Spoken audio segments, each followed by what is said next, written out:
Hi hello నమస్తే మన Telugu online క్లాసెస్కు స్వాగతం సుస్వాగతం.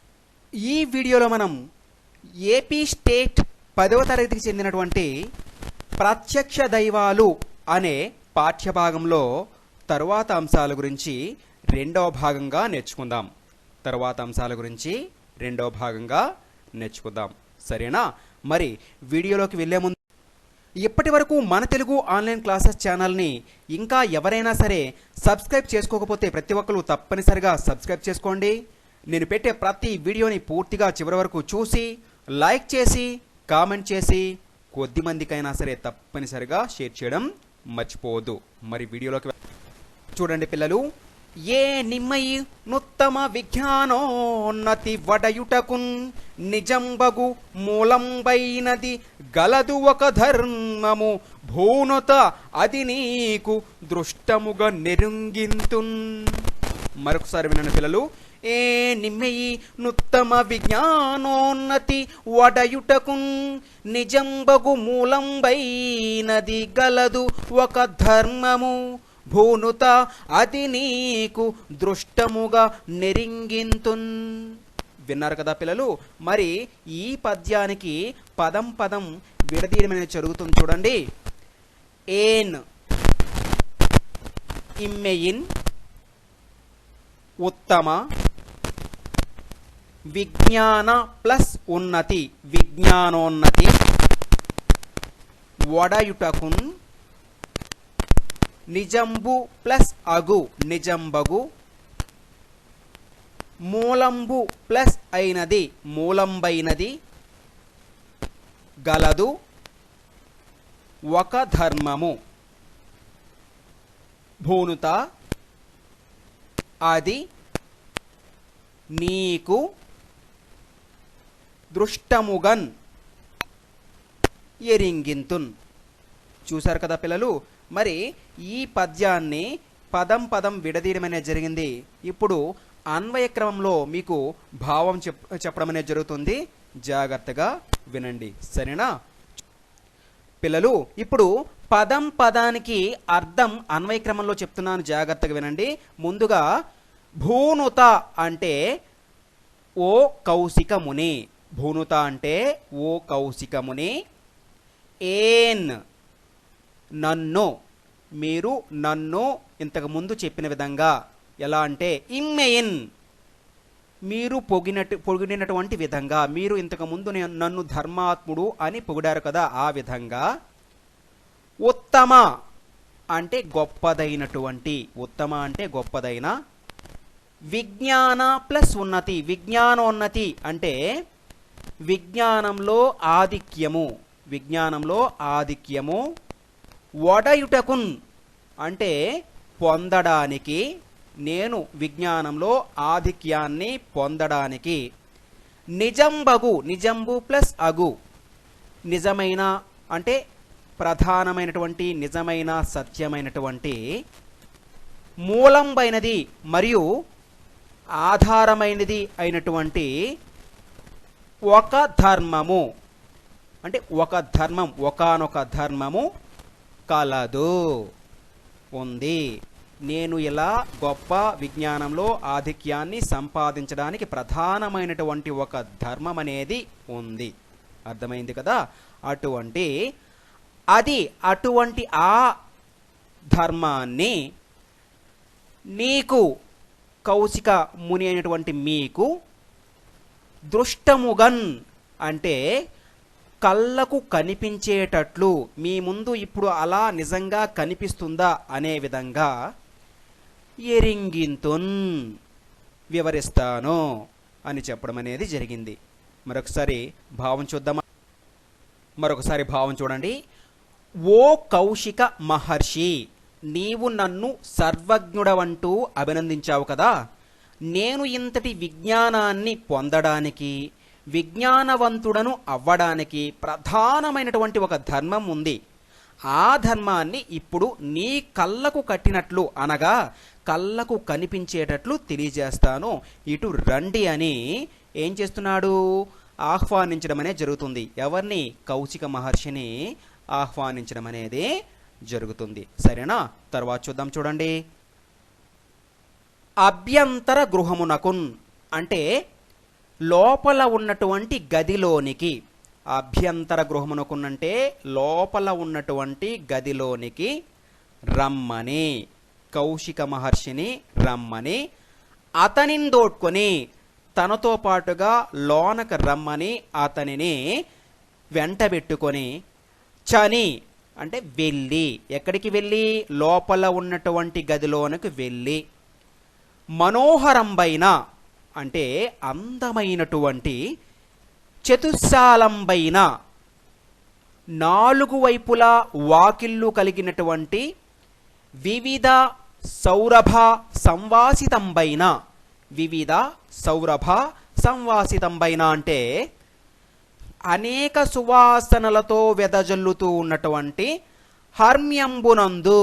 హర్మ్యము అంటే మేడ, మేడయందు మహితాసనాసీనులైన వారిన్, మహిత ఆసన ఆసీనులైన వారిన్ అంటే ఉన్నత ఆసనాలపైన కూర్చొని ఉన్నటువంటి వారైనటువంటి తన జనని జనకులన్. ధన అన్న తన అన్న ఇక్కడ సంధి విడిపోయేటప్పుడు మారిపోతుంది. తన జనని జనకులన్ అంటే తన తల్లిదండ్రులకు.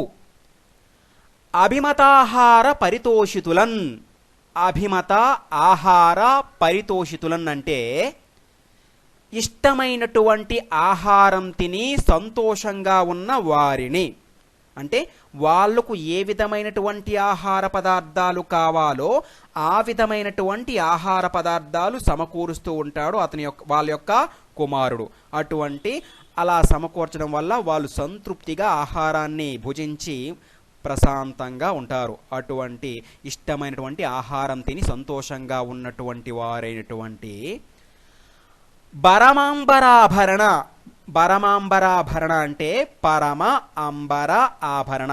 పరమ అంటే విలువైన గొప్పవైనటువంటి, అంబర అంటే వస్త్రాలు, ఆభరణ అంటే ఆభరణాలు, నగ అంటారు కదా, జ్యువెలరీ. అటువంటి విలువైన గొప్పవైనటువంటి వస్త్రాలు మరియు ఆభరణాలు ధరించి ఉన్నటువంటి గంధమూల్య అలంకృతమూర్తులన్.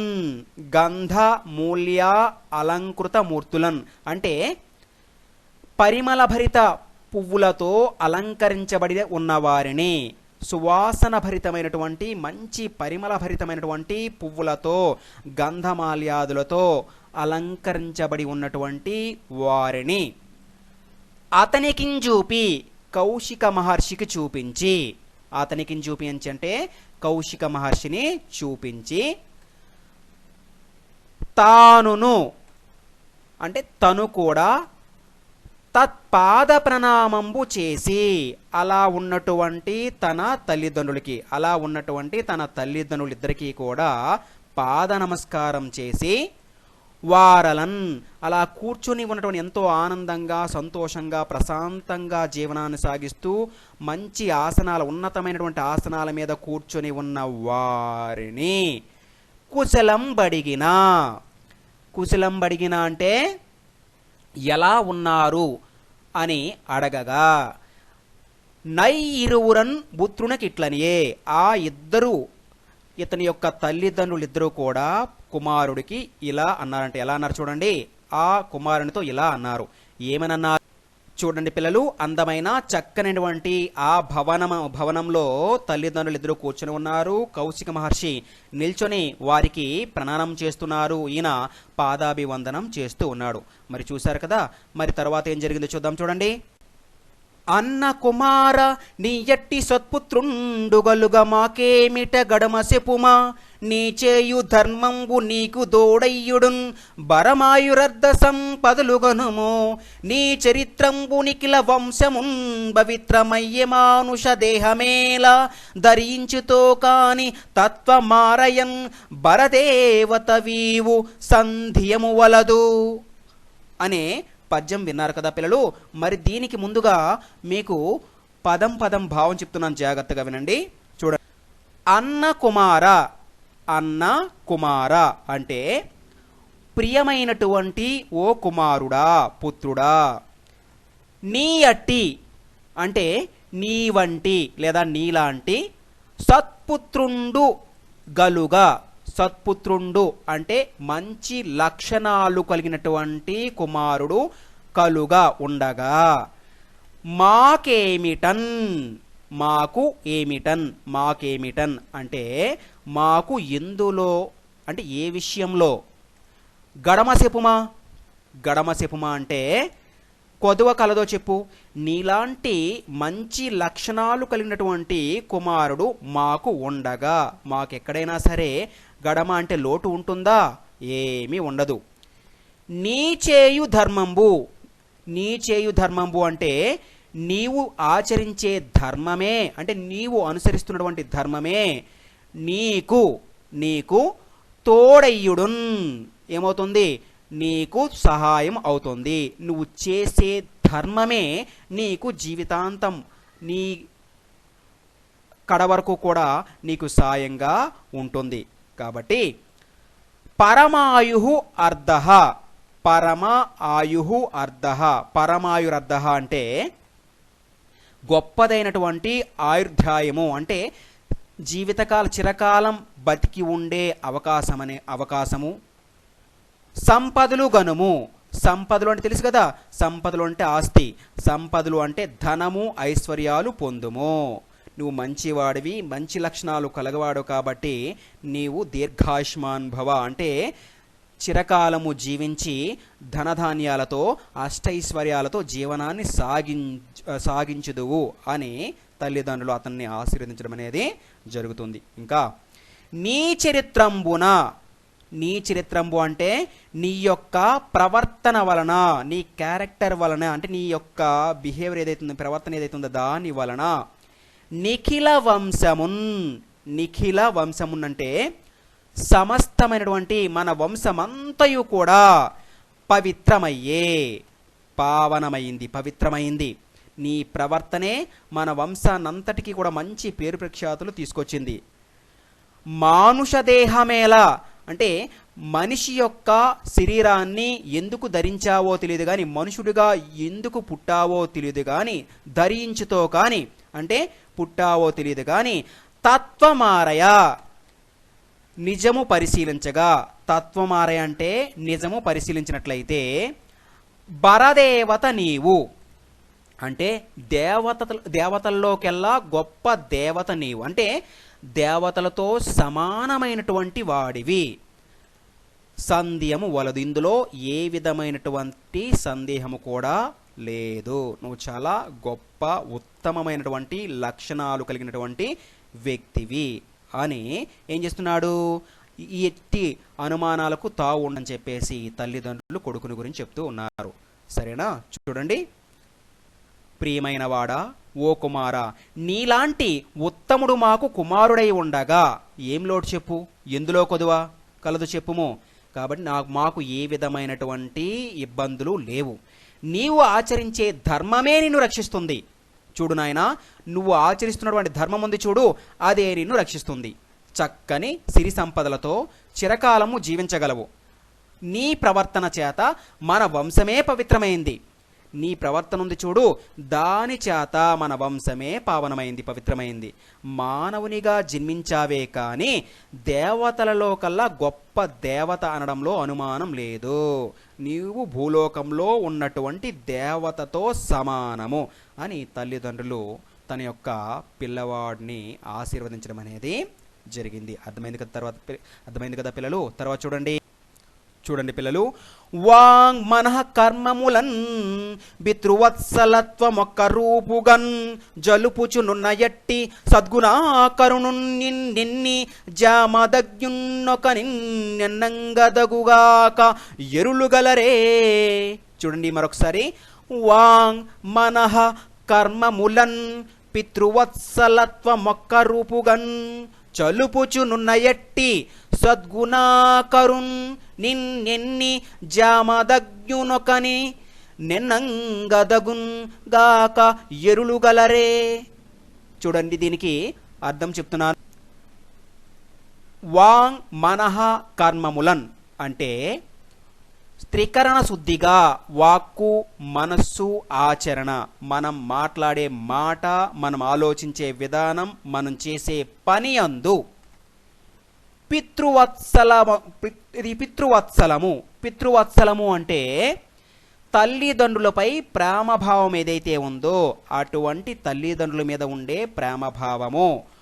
ఒక్క రూపుగన్ అంటే ఎప్పుడూ ఒకేలా తగ్గకుండా జలుపుచు కొనసాగిస్తూ, ఉన్నయట్టి లేదా నున్నయట్టి అంటే ఉన్నట్టి, సద్గుణాకరుణున్ మంచి లక్షణాలకు నెలవైన వాడివైనటువంటి నిన్ను ఎన్నాలంటే నిన్ను ఎన్నాలి అంటే పొగడాలి అంటే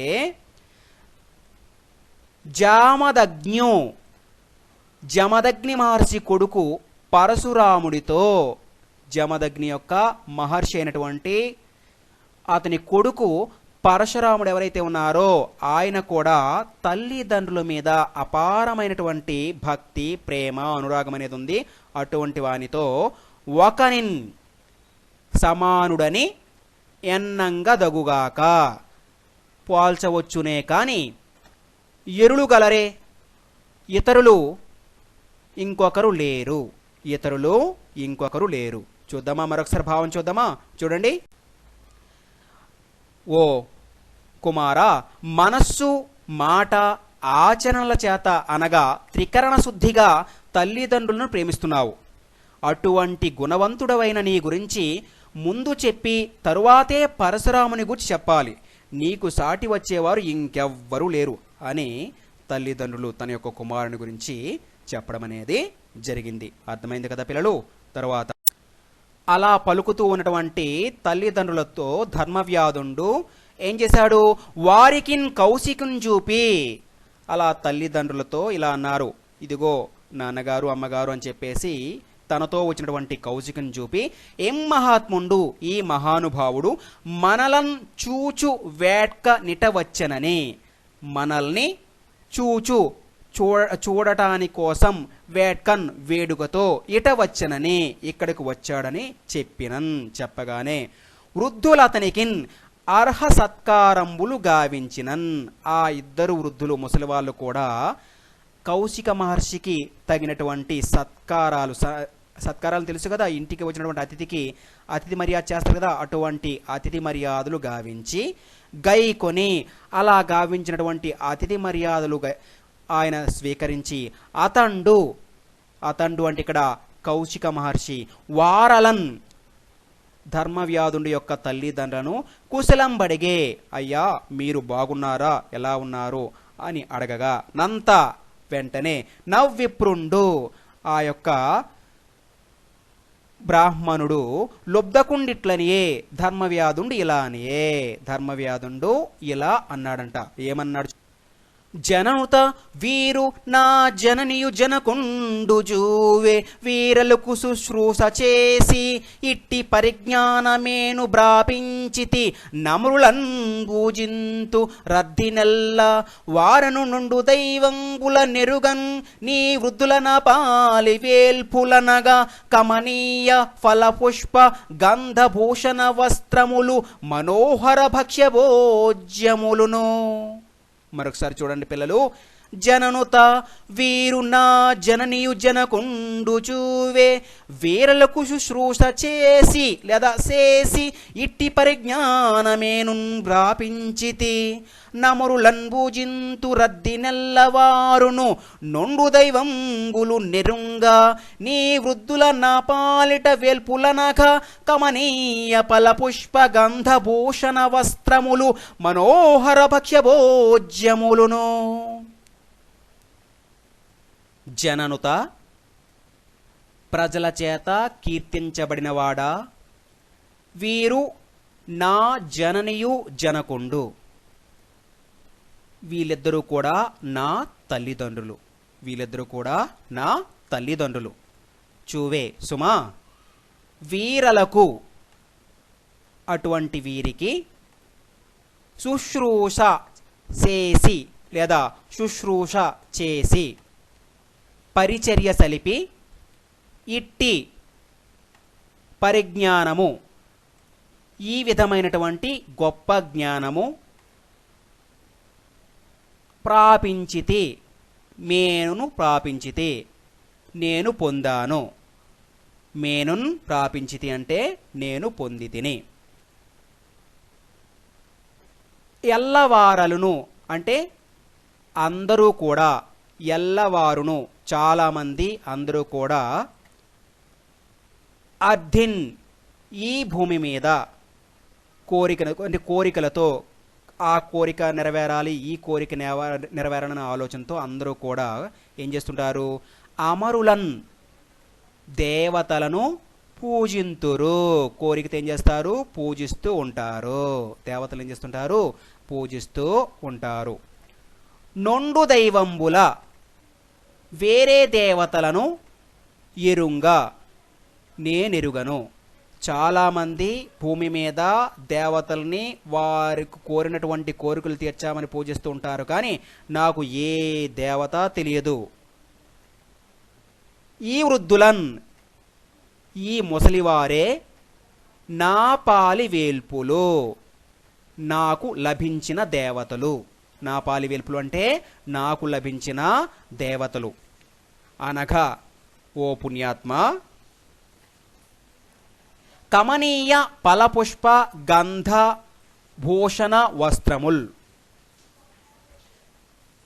కమ్మని పండ్లు, పూలు, పరిమళ ద్రవ్యాలు, వస్త్రాలు, ఆభరణాలు. కమ్మని అంటే కమ్మని, ఫల పుష్ప, ఫలము అంటే పండ్లు, పుష్పము అంటే పువ్వులు, గంధము అంటే సుగంధ ద్రవ్యాలు, భూషణములు అంటే ఆభరణాలు, వస్త్రములు అంటే వస్త్రాలు. ఇవన్నీ కూడా ఇంకా మనోహర భక్ష్యభోజ్యములను, మనోహరమైనటువంటి మనసుకు నచ్చినటువంటి తినుబండారాలు, ఆహార పదార్థాలను ఏం చేస్తుంటాను? వీరికి సమర్పిస్తూ ఉంటాను. అలానే వీరికెప్పుడు నివేదింతు వేట్కన్ పుత్రధార సహితుండనై నీతముగా సేవయాచరించుతును వేదముల్ యజ్ఞములు వ్రతంబులున్ వీర నాకను తలంపు దృఢము. జాగ్రత్త వినండి. వీరికెప్పుడు నివేదింతు వేట్కన్ పుత్రధార సహితుండనై నియతముగా సేవయాచరింతును వేదముల్ యజ్ఞములు వ్రతంబులును వీరనాకను తలపు దృఢమున్. వీరికెప్పుడు నివేదింతున్, అటువంటి వీరికి ఎల్లప్పుడూ కూడా సమర్పిస్తాను. ఇష్టమైనటువంటి ఆహార పదార్థాలు, విలువైనటువంటి ఆభరణాలు, గంధ పుష్ప వస్త్రాలన్నీ కూడా ఏం చేస్తుంటాను? వీళ్ళకి సమర్పిస్తూ ఉంటాను. ఎలా? వేట్కన్ కుతూహలంతో, ఇంకా ఏదైనా వీళ్ళకి చెయ్యాలి, ఇవ్వాలనే ఆలోచనతో సమర్పిస్తూ ఉంటాను. పుత్ర కొడుకులతో, ధార సహితుండనై భార్యతో కూడినటువంటి వాడు, నా సంతానము మరియు నా అర్ధాంగి అయినటువంటి నా భార్యతో కలిసి నేను ఏం చేస్తుంటాను? నియతముగన్ దీక్షతో సేవయాచరింతును, పరిచర్య ఆచరింతును అంటే చేస్తాను. ఎల్లప్పుడూ కూడా నా భార్యా బిడ్డలతో వీరికి కావలసినటువంటి సౌకర్యాలన్నీ ఏర్పాటు చేసి వాళ్లకు సేవ చేస్తూ ఉంటాను. వేదముల్ వేదాలు, యజ్ఞముల్ యజ్ఞాలు, వ్రతంబులున్ నోములు, నాకున్ నాకు, వీర వీరే. ఒక వేదాలైనా వీరే, యజ్ఞాలైన గొప్ప యజ్ఞాలైనా నాకు నా తల్లిదండ్రులే, గొప్ప నోములైనా సరే నాకు నా తల్లిదండ్రులే అని అనుతలంపుతో అనే ఆలోచనతో దృఢము గట్టిది నా మనస్సు ఉండిపోతుంది. నాకు యజ్ఞమైన యాగమైన ఏదైనా సరే సర్వస్వము నా తల్లిదండ్రులే, నాకు వేరొక దైవం లేదు, ఉండబోదు, వీలే నా సర్వస్వము ఓ పుణ్యాత్మ అని ధర్మవ్యాధుండు కౌశికునితో చెప్తున్నాడు. ఏమని చెప్తున్నాడు చూడండి. ప్రజల చేత గౌరవింపబడేవాడా ఓ కౌశిక మహర్షి, వీరు నా తల్లిదండ్రులు. వీరెవరు? నా తల్లిదండ్రులు. వీరికి సేవ చేయడం వల్ల మాత్రమే నాకు గొప్ప గౌరవం లభించింది. నేను వీరికి సేవ చేయడం వల్లే నాకు ఇంతటి గౌరవం లభించింది. సాధారణంగా లోకంలో అందరూ వారి వారి కోరికలు తీర్చమని దేవతలను పూజిస్తుంటారు.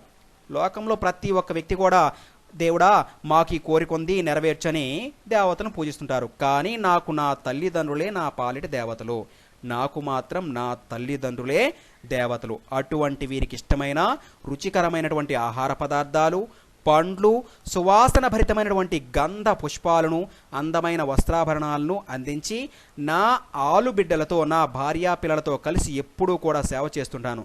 అలా సేవించడం వల్ల వేదాధ్యయనం, యజ్ఞాలు, వ్రతాలు చేసిన ఫలితం నాకు వస్తుందని గట్టి నమ్మకము అని ధర్మవ్యాధుడు కౌశిక మహర్షితో చెప్పడం అనేది జరిగింది. జనని జనకుండు సద్గురుండు అనలుడు ఆత్ముండనంగా నీ ఎవరున్ ఏ గృహస్థు చేత సుగతి వాంచన్ ప్రసాదితులగుదురు అట్టివాడె సూవే ధర్మాత్ముండు వసుధ మీద. చూడండి పిల్లలు, జనని జనకుండు సద్గురుండు అనలుడు ఆత్ముండు అనగా ఈ ఏ ఊరునౌ ఏ గృహస్థు చేత సుగతి వాంఛన్ ప్రసాదితులగుదురు అటివాడే సూవే ధర్మాత్ముండు వసుధ మీద. విన్నారు కదా పిల్లలు, చూడండి.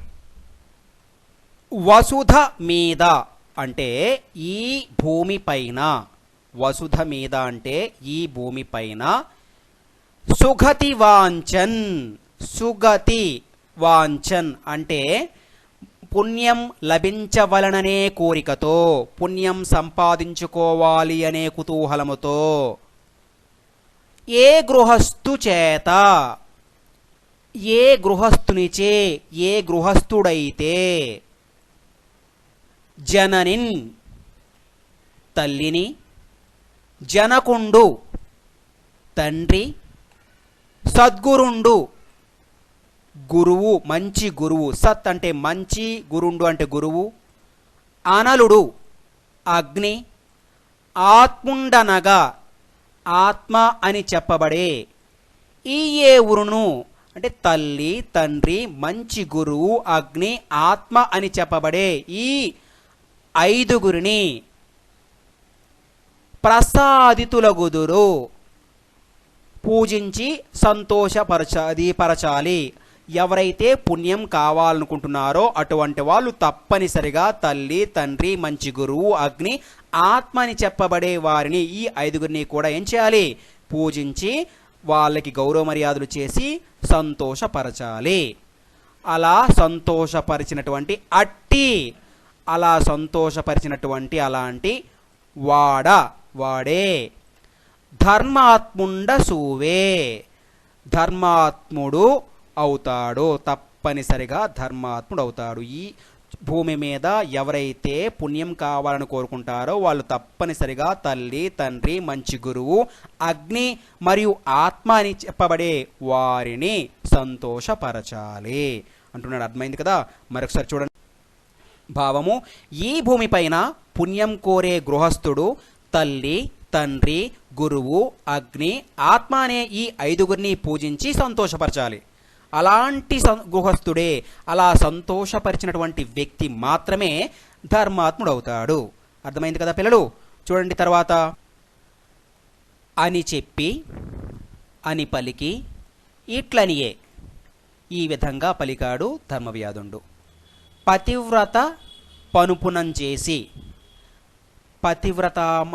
పతివ్రత స్త్రీ నియోగం వలన నీవు ధర్మజ్ఞానార్థంబు, ధర్మాన్ని గూర్చి జ్ఞానాన్ని పొందడానికి నాయున్న ఎడకున్, నేను ఉన్న చోటికి జనుదించిన రాగా నా పతివ్రత వలనిన్, ఆ మంచి ఇల్లాలి యొక్క అనుగ్రహంబున దయవల్ల నీకు నెల్లవియున్ సర్వమును కూడా నెరింగించి తిని గాని, నీకు చెబుతాను గాని తెలిపాను కాని, నీ దశ నాకు చిత్తంబు, నీ ఎడ నా మనస్సు ప్రియం పడి ఉండదు, ఇష్టపడదు. నీ చేసిన అకార్యం ఒక్కటి, నీవు చేసిన చెడు కార్యం ఒక్కటి కలదు, అది ఏది అనగా నువ్వు చేసిన ఒక చెడు కార్యం ఉంది, అదేంటో చెప్పనా? చూడండి, ఈ వాక్యానికి భావం చెప్తున్నాను. ఓ కౌశిక మహర్షి, నీవు నా వద్దకు పతివ్రత పంపగా వచ్చావు. నువ్వు నా వద్దకు పతివ్రత స్త్రీ పంపగా వచ్చావు. ధర్మాన్ని గురించి జ్ఞానాన్ని పొందాలని భావిస్తున్నావు. అంటే ధర్మాన్ని గురించి ఏం చేస్తే ధర్మజ్ఞుడు అవుతావు, ధర్మాత్ముడు అవుతావో తెలుసుకోవడానికి వచ్చావు. ఆమెపై ఉన్న గౌరవభావంతో, అంటే నిన్ను పంపించినటువంటి వ్యక్తిపై ఉన్నటువంటి గౌరవభావంతో ధర్మ మార్గాన్ని వివరిస్తాను. అంతేకాని నీపైన ఉన్న ఇష్టంతో కాదు. నువ్వు గొప్పవాడివి, ఋషి, తపస్వి అనే ఆలోచనతో కాదు. ఆమె మీద ఉన్న గౌరవంతో నేను చెప్తాను. నువ్వు ఒక చేయకూడని పని చేశావు. నువ్వు ఇంతకు ముందే ఒక చేయకూడని పని, చెడు పని చేశావు. అదేంటో నాకు తెలుసు. అదేంటో చెప్పనా? అర్థమైంది కదా పిల్లలు? తరువాత వీడియోలో మిగతా భాగాన్ని మీకు అందిస్తాను. సరే, అందరికీ ధన్యవాదములు.